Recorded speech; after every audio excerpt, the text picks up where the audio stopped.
اللہ الرحمن الرحیم۔ میرے عزیز طلباء اور طالبات السلام علیکم۔ میں آپ کی اردو کی ٹیچر آپ سے مخاطب ہوں۔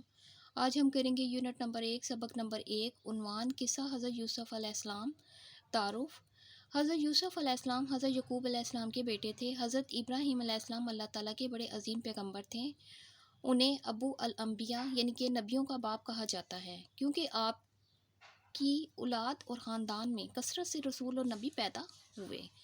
حضرت یوسف علیہ السلام کے قصے کو قرآن میں احسن القصص یعنی کہ قصوں میں خوب تر قرار دیا ہے۔ اللہ تعالیٰ نے اس قصے کے ذریعے حضرت یوسف علیہ السلام کے عزم و ہمت اور بلند کرداری کو آنے والی تمام نسلوں کے لیے مثال کے طور پر محفوظ کر لیا ہے۔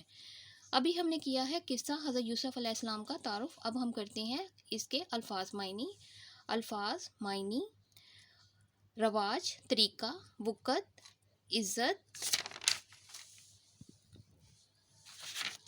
اعتماد، یقین، حوصلہ، ہمت، مجرموں، گناہ گاروں، صدمے، دکھ، باطل، برائی، مؤذن، اذان دینے والا، ملائکہ، فرشتے، محبوب، پیارا، عالم، دنیا، کائنات۔ آج ہم نے کیا ہے قصہ حضرت یوسف علیہ السلام کا تعارف اور اس کے الفاظ معنی۔ انشاءاللہ تعالیٰ اگلے لیکچر میں پھر آپ سے ملوں گی۔ اللہ حافظ۔